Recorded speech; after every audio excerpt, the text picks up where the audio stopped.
Okay, so get this. Everyone's kind of freaking out about AI. Like it's getting smarter than us. Yeah, that whole singularity thing, right? Yeah, exactly. So today we're going straight to the source. We're talking Vitalik Buterin. Oh, wow, the Ethereum guy. Yeah, the Ethereum co-founder. What does he have to say about AI? Well, he's not just thinking about crypto these days. He's got some pretty intense thoughts about AI. Yeah, it's pretty timely too, right? With all the news about these new AI models that are scoring crazy high on all these tests. Yeah, like that new one from OpenAI. Yeah, exactly. That one is getting a lot of attention. It's like suddenly this feels less like sci-fi and more like, oh. It's happening. Yeah, exactly. And Buterin is taking this seriously. Yeah. Like really seriously. So what's his take? Well, he's saying, forget this like vague fear of AI, Like it's this unstoppable force. Yeah, exactly. Like we're all doomed. Let's get specific about the threats. Okay, I like that approach to get specific. Because then we can actually do something about them. Right. It's like that old saying, name it to tame it. Exactly. So that's what we're going to do today. Dive into the specific threats that Buterin outlines and how we might be able to address them. Sounds like a plan. So where do we start? Well, Buterin breaks it down into 5 key areas where he sees AGI posing a real danger. 5 key areas. Okay, I'm all ears. The first one is what he calls the intelligence gap. Intelligence gap. What's that? Basically, what happens if AI becomes so much smarter than us that we're just left behind? Left behind, like, in what way? In every way, really economically, intellectually, even just like our ability to understand the world around us. Okay, so like all this work we're doing, trying to understand crypto, trying to participate in this new economy. Yeah. All that could be pointless if AI just zooms past us. It's a real possibility. And it's not just about economics. It's about our ability to control something that might be way smarter than us. Yeah, I can see how that would be a problem. So the intelligence gap, that's number 1. What else is on the list? Okay, number 2. This one might hit close to home for you with all your crypto knowledge. Oh boy, what is it? Software vulnerabilities. Okay, that makes sense. Imagine an AI that can exploit a tiny flaw in the code of like a power grid or a financial network. Oh, wow. Yeah, that would be bad. Catastrophic. So it's not just about AI becoming super intelligent. It's also about the potential for these unintended consequences. Exactly. Even a small error in the code could have huge ripple effects. Yeah, that's scary. So what can we do about that? Well, Buterin emphasizes the importance of robust and secure software development practices. Yeah, that makes sense, especially as we're creating these increasingly complex AI systems. Exactly. You need to be extra careful. Okay, software vulnerabilities, check. What's next? Number 3, misinformation manipulation. Oh, this is a big one, right? Huge, with all the fake news and deepfakes we're already dealing with. Yeah, it's hard enough to tell what's real and what's not these days. Exactly. And Buterin says AGI could take this to a whole new level. Like how? Imagine AI-generated propaganda that's so convincing, so personalized, that it could sway elections and incite violence. You name it. Oh, wow. Yeah, that's a whole other level of scary. It's like if we're already struggling to discern truth from fiction online, if AI gets involved. We're toast. Yeah, it's definitely a valid concern. But remember, Buterin's whole point is to get us thinking about these threats so we can start developing strategies to address them. Okay, deep breaths. We've got software vulnerabilities, misinformation. What else? Number 4. This one is straight out of a sci-fi thriller. Okay. The release of digital or biological agents. Whoa, hold on. Like, what do you mean by that? Think self-replicating computer viruses that could cripple entire systems. Okay. Yeah, that's bad enough. Or even worse, AI-designed bioweapons. Hold up. AI creating actual physical weapons. It's a possibility. Yeah. And it's one that we need to be prepared for. But isn't this stuff regulated? I mean, don't we have international treaties against bioweapons? We do, but that doesn't mean everyone will play by the rules. True. And as AI gets more powerful, it could become easier for bad actors to develop these kinds of weapons, even if they don't have access to traditional resources. It's a scary thought, but it's one that we can't ignore. Okay, so we've got 4 threats down: intelligence gap, software issues, misinformation, and AI making weapons. What's the final one? This one is about control, or rather the loss of it. Okay, I'm intrigued. Tell me more. Buterin calls it infrastructure takeover. Infrastructure takeover. Yeah, what happens when AI gets its digital hands on our transportation systems, communication networks, financial institutions? So it's not just about AI becoming super smart or malicious. Right. It's also about the potential for it to control the systems that we rely on for like everyday life. Exactly. And this brings us to your world, the world of crypto and blockchain. Oh, how so? Buterin sees these technologies as part of the solution to this specific threat. Okay, I'm listening. How does crypto help prevent an AI takeover? Think about blockchain is all about decentralization, right? If our critical infrastructure were built on decentralized, tamper-proof systems. It'll be much harder for a single AI, even a super intelligent one, to take control. Exactly. It's about diversifying our risk, Yeah. making sure there's no single point of failure that an AI could exploit. So it's like taking the power away from these centralized institutions and distributing it more broadly? Right, and making our systems more resilient in the process. Okay. I'm starting to see how this all connects, but it sounds like we're talking about a pretty radical shift in how we build and manage our infrastructure. Absolutely. Buterin's vision is ambitious, but he believes it's necessary if we want to create a future where AI empowers us, not controls us. Yeah, I mean, I can't argue with that, but this is a lot to take in. We've gone from these vague fears about AI to talking about decentralized infrastructure and the future of humanity. And we're just getting started. There's more. Oh yeah, Buterin's a visual thinker. He's got a whole diagram that lays out all of these ideas. Diagram. Yep, and it's where things get really interesting. Okay, well, before we get lost in a diagram, let's take a quick break and come back to unpack that in part 2.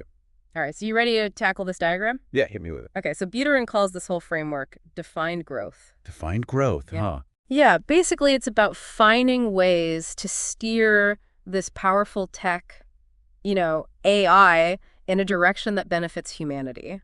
Okay, so not the Terminator scenario. Exactly, and this diagram is kind of like his blueprint for making sure that doesn't happen. All right, I'm intrigued. Walk me through it. Okay, so first, he divides the world into 2 realms. 2 realms, okay. The world of atoms. The world of atoms. Which is like our physical reality, you Yeah, know? okay, yeah, makes sense. And then the world of bits, where all the digital stuff happens. So like the internet and all that. Exactly, and he's saying to really understand AGI, we've got to think about both of these worlds. Because AIs can impact both. Exactly, both the physical and the digital. Okay, so how does this defined growth thing play out in each world?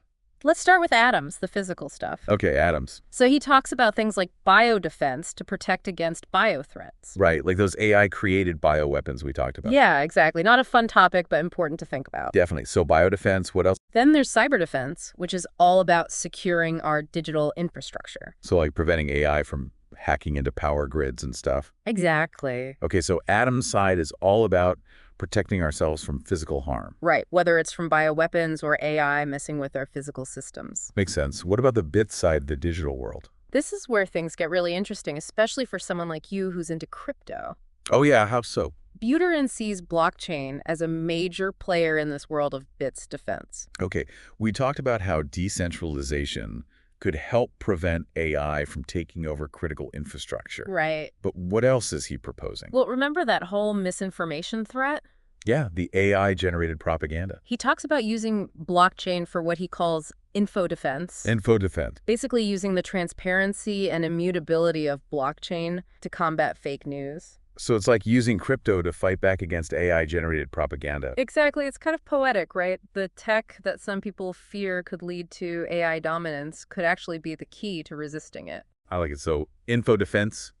What else is happening in the world of bits? He also talks about economic fairness and sustainability in this digital world. Okay, so it's not just about protecting ourselves from AI. It's about creating a more resilient and equitable society overall. Exactly. He argues that if we want to thrive alongside powerful AI, we need a more robust economic system. And he thinks blockchain can help with that. He sees it as a key part of the solution.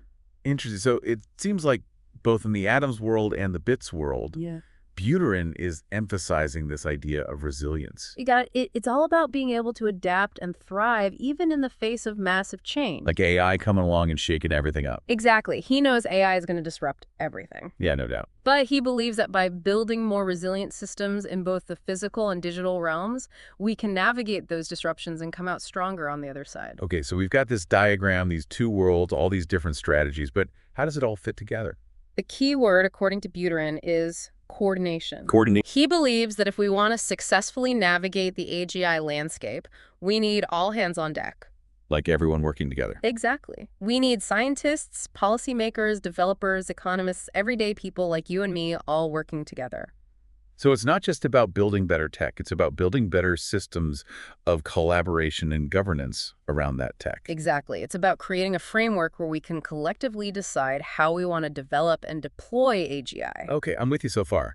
But how do we actually do that? Well, this is where things get really interesting because Buterin believes that blockchain, with its ability to facilitate transparent and decentralized decision-making, could play a key role in this governance process. Whoa, so we're talking about using blockchain to create like a global AI constitution. It's a pretty wild idea, right? Definitely. And it's probably a long way off. Yeah, probably. But Buterin is a big picture thinker. He's not just trying to solve today's problems, he's trying to create a framework for a future where humans and AI can coexist and thrive together. I can definitely see that he's thinking on a whole other level. He is, and that's what makes his work so compelling. He's forcing us to think about the future in new ways to challenge our assumptions about technology, about society, about what it means to be human in this rapidly evolving world. You know, we started this deep dive with this kind of ominous feeling of like, oh, AI is coming. What are we going to do? Yeah, I remember. But listening to you explain Buterin's ideas, I'm actually starting to feel a bit more hopeful. I get that it's easy to get overwhelmed by the potential threats. Definitely. But Buterin is reminding us that we're not powerless in this story. We have the ability to shape the development of AGI, to steer it in a direction that benefits humanity. It's a bit like that old saying, the only constant is change. AI has come whether we like it or not. True. But we do have a choice in how we respond to that change. Exactly. And that's what makes this whole conversation so crucial. We need to be having these discussions now while we still have time to make choices that will determine the course of our future. Okay, so we've covered the threats, the strategies, the need for collaboration, and this mind-blowing diagram. It's a lot to take in. It is, but I have a feeling Buterin isn't done with us yet. What else has he got up his sleeve? Well, one of the things that really stood out to me in his writing is this concept of epistemic humility. Epistemic humility. You know, I took a philosophy class in college, but I'm drawing a blank here. Yeah, it's a bit of a mouthful, but it's basically this idea of being humble about what we know, and especially what we don't know about something as complex as AGI. So like acknowledging that we don't have all the answers. Exactly. Buterin argues that if we go into this whole AI thing with too much arrogance, assuming we have all the answers, we're setting ourselves up for failure. Okay, yeah, that makes sense. Humility, especially in the face of the unknown, is probably a good stance to take. But what does that look like in practice? Well, for starters, it means being open to different perspectives, challenging our own assumptions, and constantly seeking out new information. So it's about being willing to learn and adapt. Exactly. And it also means designing systems that are robust and flexible enough to adapt to unexpected circumstances. So it's not just about being humble in our thinking. It's also about building that humility into the systems themselves. Right. And this ties into another key concept that Buterin emphasizes: transparency. Oh, transparency. We've talked about that before. Yeah, he's a big believer in open source development and sharing knowledge freely. Makes sense. The more we understand about how these AI systems work, the better equipped we'll be to identify potential problems and develop solutions. So it's the opposite of that black box approach where only a few people understand what's going on inside the AI. Exactly. More transparency means more eyes on the problem. And hopefully more solutions. Right. And this is where his work with Ethereum and blockchain becomes relevant again. Oh, yeah. How so? He believes that these decentralized technologies could play a key role in creating more transparent and accountable systems for governing AI. Okay, remind me how that works. Well, imagine a network where AI development isn't controlled by a handful of corporations or governments, but is instead governed by a decentralized, transparent system, maybe even using blockchain to track decisions and ensure accountability. So it's like taking the power away from those who might misuse AI and distributing it more broadly, creating a system where everyone has a voice. Exactly. It's a radical idea, but it's one that Buterin is actively exploring. That's pretty amazing. He sees blockchain as a tool for building not just a more resilient financial system, but also a more resilient society, one that's better equipped to handle the challenges of the AI age. This deep dive has been a roller coaster, to be honest. We started with these dystopian fears, but hearing about Buterin's vision, his emphasis on safety, transparency, and collaboration, I'm starting to feel a bit more optimistic. I get that it's easy to get lost in the doom and gloom, but Buterin is reminding us that we have agency in this story. We have the power to shape the future of AI, to steer it in a direction that benefits humanity. I think what's so powerful about Buterin's message is that he's not just talking about technology, he's talking about values. He's challenging us to think about what kind of world we want to create, with this powerful tool. Absolutely. It's about recognizing that AI isn't just some force of nature that's happening to us. It's something we're building together. And that means we have a responsibility to get it right. Okay, well, I think that's a great point to end on. But before we wrap up completely, I have to ask, Buterin focuses so much on defending ourselves from AI. What about the positive potential? Could AGI actually help us solve some of humanity's biggest challenges? That's the truly exciting part. Imagine AI working alongside us to cure diseases, to address climate change, to create a more just and equitable world. Those possibilities are what motivate a lot of people in this field, Buterin included. So it's not just about preventing the bad, it's about unlocking the good. This deep dive has been intense, but also incredibly inspiring. It's been a journey, hasn't it? We've gone from fear to understanding, from potential threats to potential solutions. And that's the power of knowledge, right? It equips us to face challenges head on. Absolutely, and that's what these deep dives are all about, giving you, our listener, the knowledge you need to navigate this complex world. We've only just scratched the surface of Buterin's work, but hopefully this has given you a new perspective on the challenges and opportunities of the AI age. So to our listener, we encourage you to keep exploring these ideas, to keep asking questions, and to stay engaged in this crucial conversation about the future of intelligence. Because the future isn't something that happens to owe us. It's something we create together. All right, so we've talked about Buterin's vision, this whole defined growth thing, and all the strategies he lays out for dealing with the potential threats of AGI. Right, all those different ways we need to be thinking about resilience and defense in both the physical and digital world. Exactly. But I gotta be honest, there's a part of me that's still well, kind of scared. Yeah, I get it. We've been talking about some pretty intense stuff. Like AI taking over the world, basically. Well, not necessarily taking over, but definitely the potential for things to go wrong. Right. And that's what I'm worried about. So what can we actually do to prevent these worst-case scenarios from happening? Well, Buterin talks a lot about the need to invest heavily in AI safety research. Okay, safety research, what does that involve? It's about going beyond just building smarter AI. It's about building AI that's fundamentally aligned with human values. So it's like building in ethical guardrails from the ground up. Exactly. Making sure the AI itself is designed to avoid harmful outcomes. That makes sense. But how do we even begin to teach an AI about human values? I mean, that seems like a pretty tall order. It is, and there's no easy answer. Buterin talks about the need for interdisciplinary collaboration, bringing together philosophers, ethicists, social scientists, and technologists to work on this problem. So it's not just about coders coding. It's about having a deeper conversation about what we want this technology to be, what values we want it to embody. Exactly, and that's a conversation that needs to happen on a global scale. Buterin stresses the importance of international cooperation on AI safety standards. Right, we can't have one country racing ahead with reckless AI development while everyone else is trying to play catch-up. Exactly, it's a global issue that requires a global response. Okay, so safety research, international cooperation.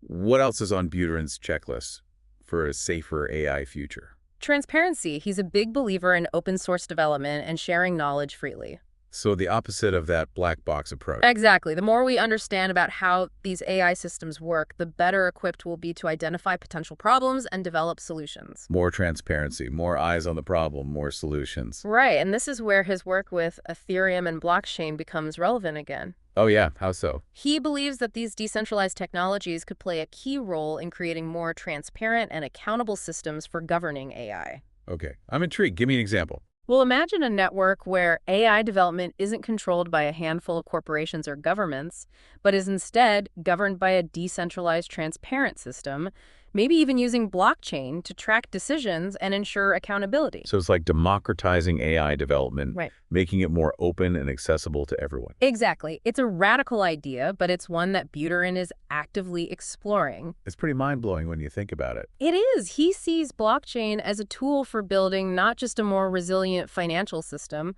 but also a more resilient society, one that's better equipped to handle the challenges of the AI age. You know, we started this deep dive feeling pretty overwhelmed by all the potential threats of AI, but hearing about Buterin's vision and all the work that's being done to address these challenges, I'm actually feeling a bit more hopeful. Me too. It's easy to get caught up in the doom and gloom, but it's important to remember that we're not powerless. We have the ability to shape the future of AI. And that's a really empowering message, I think. We have a choice in how we respond to this technology. We can choose to be fearful, or we can choose to be proactive, to work together to create a future where AI benefits all of humanity. And that's ultimately what Buterin is calling for, right?